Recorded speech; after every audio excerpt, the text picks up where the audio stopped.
llevó a vacilar bastante es la conjunción de distintas líneas de investigación o de lectura que venía llevando. Por un lado, reflexionar en torno al tema de la fraternidad del pensamiento latinoamericano. Y por otro lado, mi tarea de investigación sobre la nueva narrativa argentina y específicamente las formas en que lo político y lo popular están representados en los textos literarios, lo cual lleva a discutir sobre el peronismo en el caso de la literatura argentina. Y ya el año pasado había compartido algunas cuestiones sobre ese punto y voy a tratar de continuar sobre eso, pero volviendo atrás, llegando a Scalabrini Ortiz. Vacilé mucho con el título del texto, digamos, finalmente quedó Negros y Muchedumbre, lo cual define muy bien al peronismo. Pero en realidad Negros y Muchedumbre son dos categorías que tomo, ¿sí? Por un lado, de Juan Draghi Lucero, un escritor mendocino que habla de los negros reprofundos en algunos de sus cuentos, y la muchedumbre, que es la categoría por excelencia que construye Scalabrini Ortiz para pensar el fenómeno político argentino a mediados de los 50, y que me parece que pueden servir para pensar algo ahora, ¿no? Pero a su vez le sumé, para tratar de explicarme esta reaparición del peronismo, y con más fuerza que incluso durante el periodo clásico del peronismo, como tema y problema de la literatura, la idea de la categoría de entrancia geocultural de Rodolfo Kusch. A ver, por un lado la cuestión de los negros reprofundos, ¿no? Juan Draghi Lucero escribe en la década del 40 unos cuentos que llaman Las Mil y una Noches Argentinas. En uno de esos cuentos, en varios de esos cuentos, el diablo aparece, siempre hay un protagonista que tiene que negociar con el diablo, etcétera, y lo lleva a una especie de situación conflictiva que solamente se resuelve cuando el personaje desciende al infierno.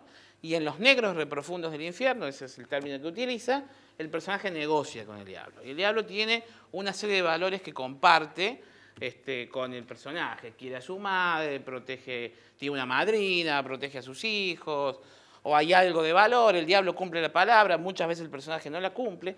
Pero más allá de todo, es en esos negros reprofundos, en el descenso de este personaje, donde encuentra la posibilidad de cierto equilibrio.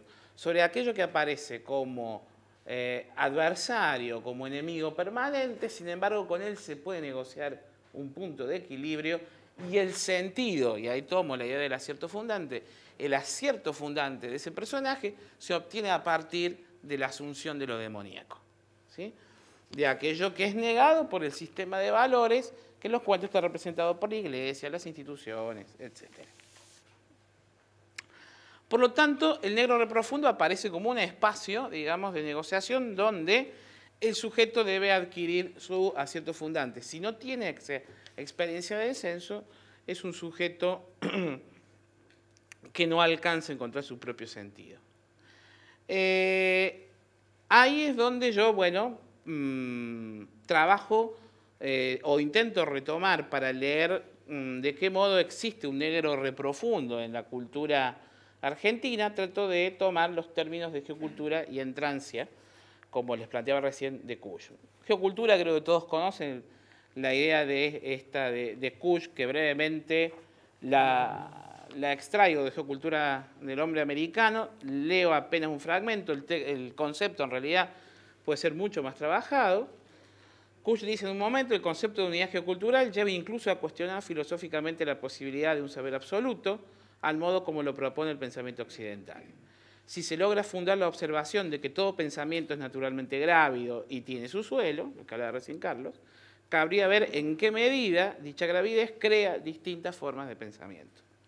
Quizás se podría ampliar entonces todo lo que se refiere a una antropología del pensamiento, en el sentido de no establecer ad hoc un pensamiento así llamado universal, sino de descubrir la gravidez del pensar. Por lo tanto, tomando esto de la gravidez del pensar, ¿dónde radica esta gravidez del pensar? En la cultura argentina, para dar cuenta de un negro reprofundo que de alguna manera le permita explicar por qué de esa experiencia no explicada, conflictiva del peronismo que reaparece obsesivamente, ¿sí? Encontrar ahí ese acierto fundante, ¿no? Cómo pensar desde la geocultura el peronismo. Digamos, para los que no sean argentinos, hoy el peronismo implica el 75% más de las opciones políticas en la Argentina. Nadie duda que va a ganar el peronismo en cualquiera de sus formas, estas elecciones y las que vienen, y probablemente las que continúen también. Por lo tanto, y eso está asumido por todos, por lo tanto es una forma de... ¿Cómo? Si hay elecciones durante tanto tiempo. Bueno, si hay elecciones durante tanto tiempo. Y el peronismo encima sobrevivió no habiendo elecciones durante mucho tiempo. Con lo cual también demuestra que más allá, no tiene que ver con estas instituciones republicanas necesariamente el fenómeno, y ahí negocian distintos significados. En Indios, Porteños y Dioses, ¿sí? Un texto del 66, estoy avanzando rápido, relata un episodio que a él le sucede en una ciudad de Bolivia. Dice: a una mujer casi les arrebató del camión, por un camión el bebé que llevaba en su aguayo. El narrador, ¿sí? Kush, reacciona como un occidental, socorre a la mujer, insulta a los gritos del camionero y decide ayudar a la mujer a denunciar el incidente. La señora, una indígena, solo dice: casi me arrastra la guagua, y se va. Esa distancia de respuestas ante el mismo hecho lleva a Kush a suponer que existe un vacío intercultural entre ambos que no se limita a establecer que una reacción es justa y en defensa de los derechos y la otra sumisa o subalterna. Kush trata de explicar que la mujer cree en los dioses y nada dice, porque Dios o los dioses han salvado a su hijo o lo podrían haber matado, mientras que él, que no cree, protesta. ¿Sí? La clave para entender el valor ejemplar del estandarte de Kush pasa por la idea de creencia, y que Kush la define de la siguiente manera. Es la prolongación de uno mismo hacia afuera. El objeto de fe es puesto afuera, en medio de la dura realidad. Por eso el indio, porque cree, ve afuera un fenómeno vital, mientras que yo, que no creo, no veo otra cosa que un fenómeno mecánico. Y en ese sentido es que aparece para mí la idea de entrancia geocultural. ¿En qué sentido?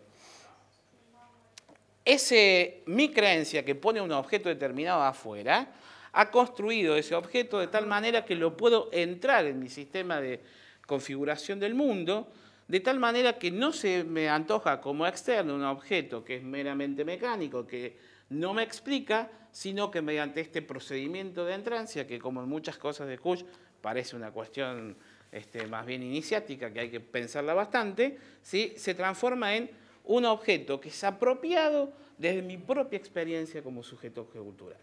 En ese sentido, cualquier construcción de esos objetos, sea el camión convertido en un dios que amenaza o que da vida, o el peronismo como un problema político que solo puede ser entendido a partir de la entrancia geocultural. Es decir, como sujeto geocultural, trato de dar cuenta de ese fenómeno que es el peronismo. A partir de lo cual, explicaciones como de la disponibilidad de las masas rurales emigradas a la ciudad no explica por qué votan a Perón, ni que Perón sea un tirano sangriento que haya seducido a las masas, como dice José Luis Romero, lo anterior lo decía Gino Germani, o distintos avatares de la explicación del peronismo en los mismos términos que llegan hasta hoy. En ese sentido, ¿sí? Hay que pensar, y sigo a Kush, ¿sí? Como plantea en Pensamiento Indígena y Popular, ¿sí? Que todo objeto, ¿sí? Dice, sigue entrando en la totalidad del mundo y participa de todos con la máxima identidad.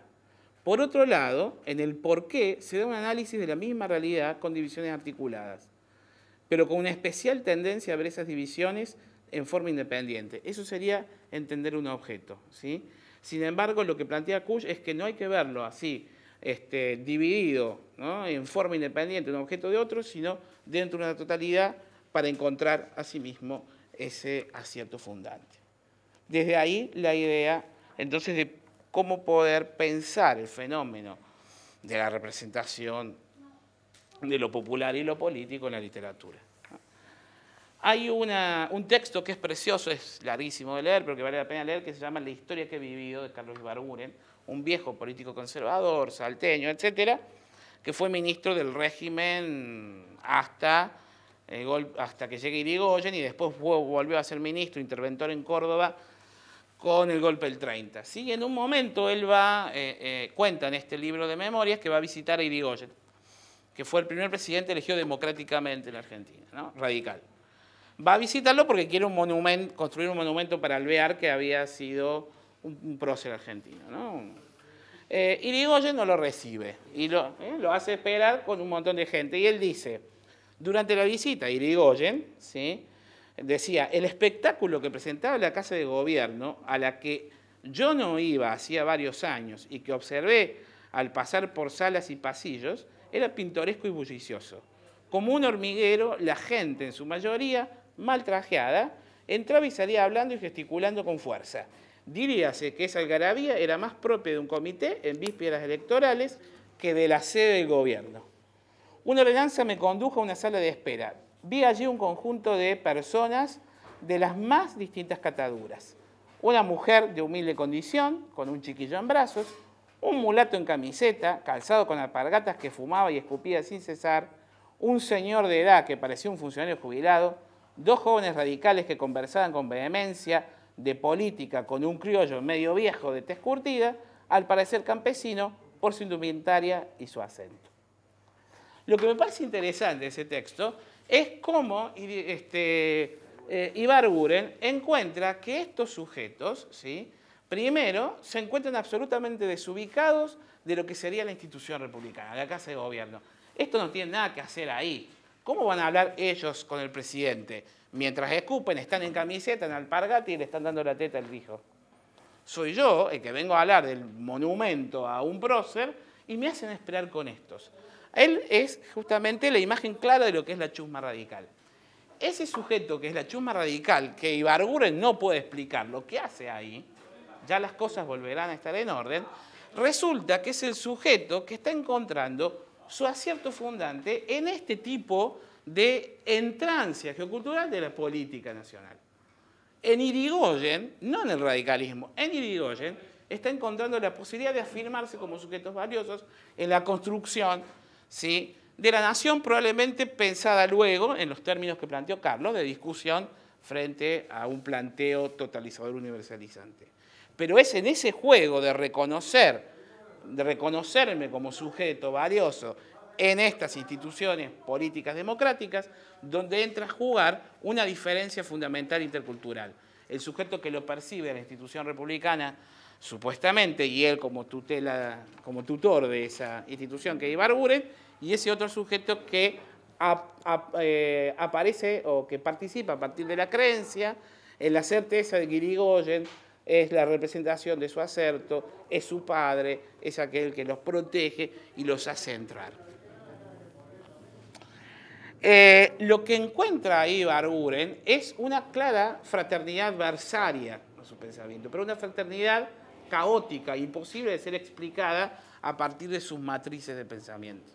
En ese sentido, es él, como el sujeto ilustrado, el que puede configurar a ese otro que opera a partir de entrancia, sino a partir de la racionalidad, que ha puesto ahí su esperanza de hablar con Irigoyen en el sentido de su vida, ¿sí?, el que, es esa matriz, la de Ibarguren, la que puede de alguna manera decir o plantear, existe una fraternidad que anula el conflicto en tanto que encuentra, a partir de la manifestación de las diferencias, es un grupo heterogéneo el que encuentra Ibarguren, ¿sí?, el que a partir de ciertos intereses se constituye obviamente como un sujeto a construir un tipo de ligazón que lo constituye como sujeto fraterno. A ver si me explico. Él encuentra que ese sujeto heterogéneo que está en la Casa de Gobierno es para él un negro reprofundo. Es aquello demoníaco que no puede explicar, con el cual no puede dialogar, ¿sí? Sin embargo, advierte que esos son el otro o los otros, ¿sí? Esta misma pizca de pensamiento es lo que plantea Raúl Scalabrino Ortiz en un texto del año 46 que se llama Los ferrocarriles deben ser del pueblo argentino. Es un texto que está alegando a favor de la nacionalización de los ferrocarriles, pero tiene un capítulo, el capítulo 3, muy interesante, donde explica o hace la narración más conocida del 17 de octubre, ¿no?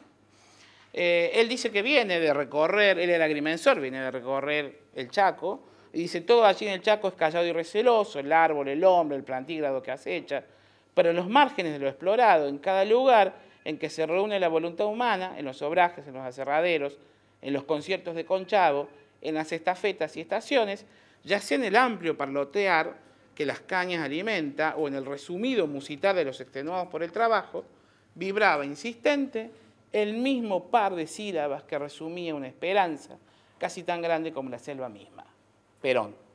Y después empieza a contar cómo él venía desanimado, llega a Buenos Aires, cree que es cierto que los argentinos no son capaces de reaccionar contra nada porque no son un pueblo, etc., y le sucede de improviso el 17 de octubre. Con lo cual dice, en realidad, esa muchedumbre, dice, heteróclita, que de alguna manera forma la masa del 17 de octubre, en realidad se constituye como sujeto histórico y sabe lo que quiere y viene a buscar su afirmación en la historia a partir de apropiarse, ¿sí?, de ese par de sílabas, Perón, que ya no es Perón, sino justamente la afirmación de esos sujetos en la historia, ¿no? En ese sentido, entonces, lo que me parecía es que mientras Ibarguren veía en lo que va a ser la antesala del peronismo, que es el irigoyenismo, una especie de negro reprofundo, constituido como una fraternidad, pero una fraternidad peligrosa, de bárbaros, de adversarios, que es claramente un malón, ¿sí? Es un malón, por eso el primer título mío era sobre el malón y la travesía, etc. En el caso de Scalabrini Ortiz, lo que encuentra en realidad no es la constitución de un malón en tantos sujetos bárbaros que amenazan, sino de esta muchedumbre, ¿sí?, heteróclita, que practica, ¿sí?, o se afirma como un sujeto plenamente fraterno, un sujeto histórico plenamente fraterno, porque tiene absoluta conciencia de que la política, ¿sí?, se construye a partir de la apropiación mediante la entrancia de los sentidos de nación, república, patria, Estado, que se resume simbólicamente en las sílabas Perón. Después ahí Scalabrini pasea y uno podría hacer un estudio bastante interesante sobre los cantitos del 17 de octubre que insisten mucho en esta identificación. Finalmente, y para ir cerrando, yo creo que esta construcción sobre la fraternidad y el peronismo como negro reprofundo con el cual hay que negociar ciertos sentidos, también se da en las políticas explícitas del primer peronismo, ¿no?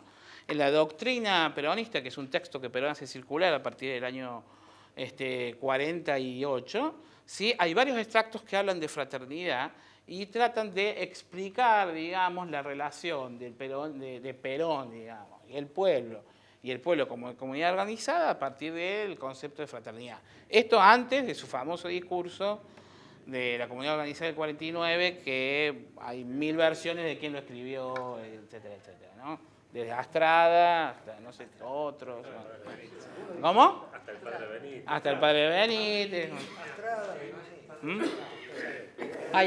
Hay varios escritores fantasmas probablemente, ¿no? Que no, pero El texto final no me gustó. no me gustó, pero leyó. En el, claro, del 49.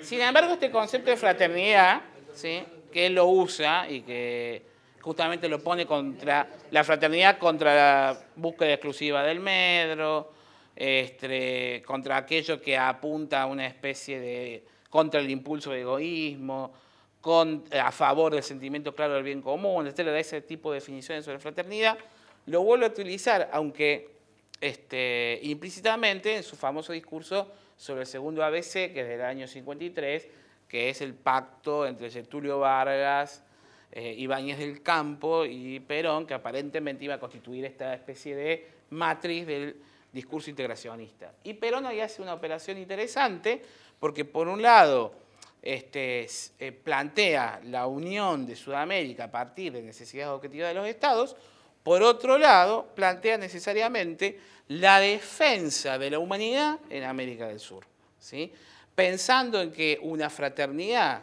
en este caso de estados a partir de la política de los pueblos, y esto es lo que me parece interesante de Perón, hacer intervenir justamente los pueblos como valor de constitución de un proceso de integración y no simplemente el mero interés del Estado o un preconcepto, una idea previa de lo que sería la unidad latinoamericana, sino a partir de la necesidad de los pueblos y su defensa, ¿sí?, su posibilidad de soberanía, ¿sí?, su posibilidad de existir, constituir, ¿sí?, una fraternidad, y esa idea de fraternidad entre los pueblos, a su vez, organizar la idea del pensamiento de integración.